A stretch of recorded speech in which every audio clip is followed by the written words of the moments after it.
Intégralité du discours d'Alassane Ouattara au 63e anniversaire d'indépendance de la Côte d'Ivoire. Pour plus d'informations sur ce sujet, retrouvez-nous après le générique. Mais avant de commencer, n'oubliez pas de vous abonner et d'activer la cloche de notification pour ne pas manquer nos prochaines vidéos. Bon visionnage.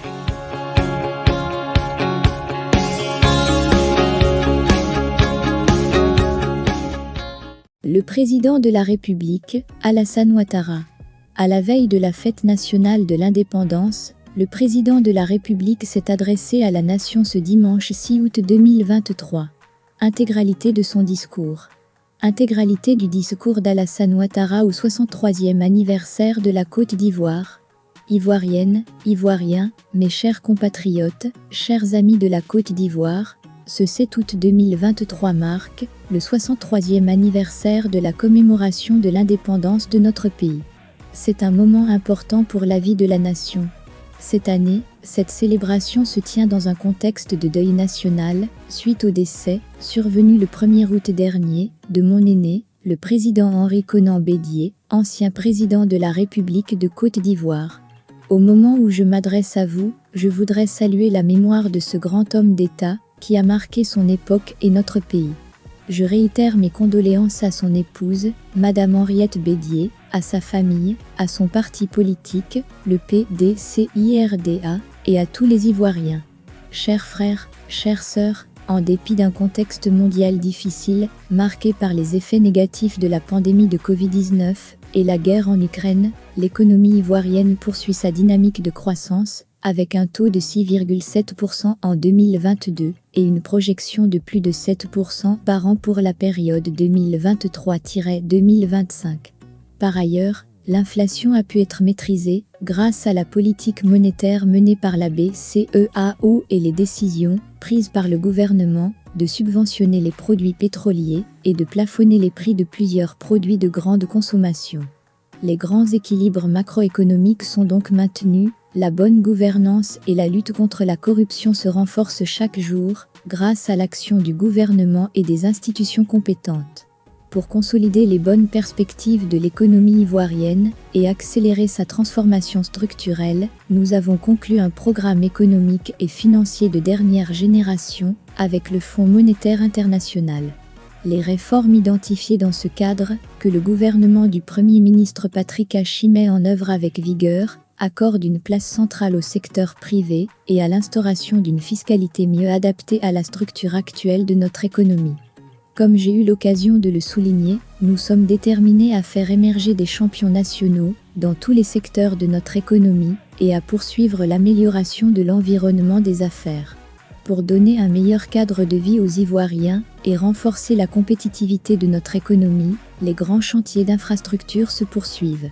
Plusieurs infrastructures réalisées. C'est dans ce cadre que nous avons, récemment, procédé aux inaugurations du parc des expositions d'Abidjan, de l'autoroute Yamoussoukro, Kébissou ainsi que de l'usine d'eau potable de Lamé. Le pont de Cocody sera inauguré dans les prochains jours, et d'autres infrastructures structurantes seront bientôt terminées, notamment l'autoroute Kébissou, Bouaké, la côtière Abidjan, San Pedro, Grand Bérébi, le pont reliant Yopougon au plateau, l'autoroute de contournement d'Abidjan, ainsi que la centrale solaire. C'est pourquoi, malgré la conjoncture difficile, nous poursuivons les investissements dans ces secteurs. La mise en œuvre de nombreux projets et programmes, en particulier, le programme social du gouvernement, le PSGouv, initié par feu le Premier ministre Amadou Gon Coulibaly, ont permis de renforcer l'offre et la qualité de services dans ces secteurs prioritaires sur toute l'étendue du territoire national. Conformément à nos engagements, nous avons redistribué les fruits de la croissance à travers des mesures sociales fortes telles que la revalorisation du SMIG, l'augmentation de la rémunération des fonctionnaires, ainsi que des fonds alloués à l'entrepreneuriat et aux initiatives des jeunes. À cet égard, je voudrais indiquer que le programme jeunesse du gouvernement est une nouvelle approche dans la prise en charge des besoins de nos jeunes dans leur diversité en mettant l'accent sur la formation, l'encadrement, l'insertion professionnelle et le développement des compétences. Ce programme est doté d'une enveloppe globale de 1118 milliards de FCFA pour la période 2023-2025. En effet, dans un contexte international marqué par de nombreuses crises et d'importants bouleversements, notamment la guerre en Ukraine qui perdure, les naufrages tragiques en Méditerranée, nous devons demeurer à l'écoute de nos jeunes et des populations les plus vulnérables. Encourager la participation de jeunesse à la vie de la nation. Nous devons renforcer leur sécurité, encourager la participation active de la jeunesse à la vie de la nation et leur fournir un cadre favorable à leur épanouissement, car ils seront les élites de demain. Mes chers compatriotes, les institutions sont le socle de la nation. Elles assurent la protection des citoyens et garantissent les droits et les libertés de toutes les Ivoiriennes et de tous les Ivoiriens. La récente modification constitutionnelle, qui vient d'être adoptée par le Parlement réuni en Congrès, permettra plus d'efficacité dans l'examen des projets de loi soumis au Parlement par le gouvernement, en faisant coïncider la période du travail parlementaire et celle du travail gouvernemental. Comme vous le savez, le 2 septembre prochain, les Ivoiriens seront appelés aux urnes pour renouveler les élus locaux que sont les conseillers régionaux et municipaux. Les élections sénatoriales pourront donc être programmées pour le 16 septembre 2023, avec la participation de tous les partis politiques, car les sénateurs ont été maintenus en fonction depuis décembre 2020, en attendant le renouvellement des conseillers régionaux et municipaux. Je souhaite que toutes ces élections se déroulent dans un climat de paix et de fraternité. Il y va de la consolidation de nos acquis démocratiques. J'en appelle donc au sens des responsabilités de tous les candidats, des partis politiques et de l'ensemble de nos compatriotes.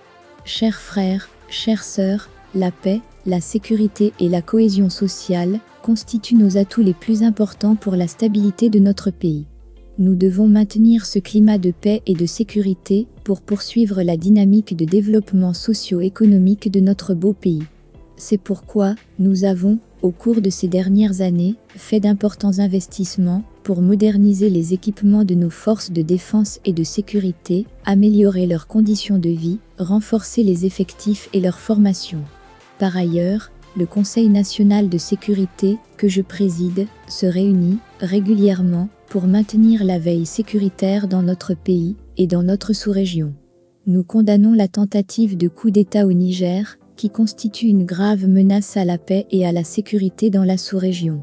Bien évidemment, nous soutenons les initiatives de la CEDEAO visant à rétablir l'ordre constitutionnel dans ce pays frère et à permettre au président Mohamed Bazoum, président démocratiquement élu, d'exercer librement ses fonctions. Chers frères, chères sœurs, dans quelques mois, plus précisément, le 13 janvier 2024, notre pays aura l'honneur d'accueillir la 34e édition de la Coupe d'Afrique des Nations de football, la CAN 2023. Nous sommes déjà prêts à accueillir la plus grande compétition sportive du continent. Avec la légendaire hospitalité de nos concitoyens, je suis convaincu que nous offrirons, au monde entier, ce que nous avons de meilleur en termes d'accueil, de culture et de richesse touristique. Je félicite le Premier ministre Patrick Hachi et le gouvernement pour la qualité des infrastructures. J'y associe tous les partenaires nationaux et extérieurs qui contribuent au respect de nos engagements pour l'organisation réussie de cette CAN. À nos éléphants footballeurs, je voudrais vous assurer de mon soutien, du soutien du gouvernement et de l'ensemble des Ivoiriens. Vous évoluerez dans les conditions les plus optimales lors de cette CAN à domicile. Rendez nos compatriotes encore plus fiers par vos performances. Par ailleurs, la 19e édition du championnat du monde de basketball se déroulera du 25 août au 10 septembre 2023. Je voudrais féliciter nos éléphants basketteurs, qui se sont, brillamment, qualifiés pour cette prestigieuse compétition au cours de laquelle ils sauront, comme à l'accoutumée, défendre dignement le drapeau ivoirien. Mes chers compatriotes, chers frères, chères sœurs, le père de la nation ivoirienne, le président Félix Houphouët-Boigny, avait pour seule obsession la paix des cœurs, la paix sociale et la paix entre les nations. J'ai foi en cette vision, parce que la paix est le premier pilier du développement. Nous continuerons, donc, à y travailler, sans relâche, pour le bonheur et l'épanouissement de tous les habitants de notre beau pays, pour une Côte d'Ivoire développée et moderne. Chaque Ivoirienne et chaque Ivoirien a un rôle à jouer, et je voudrais compter sur chacune et chacun de vous. Les avancées de ces dernières années ont généré de nombreuses opportunités dans tous les secteurs et dans toutes les régions de notre beau pays. L'État sera aux côtés de chacun de vous pour vous accompagner dans la concrétisation de vos projets. Je sais pouvoir compter sur toutes les forces vives de la nation pour relever, ensemble, tous les défis, dans l'union, la discipline et le travail. Bonne fête de l'indépendance à toutes et à tous. Vive la République, vive la Côte d'Ivoire. Que Dieu bénisse notre beau pays.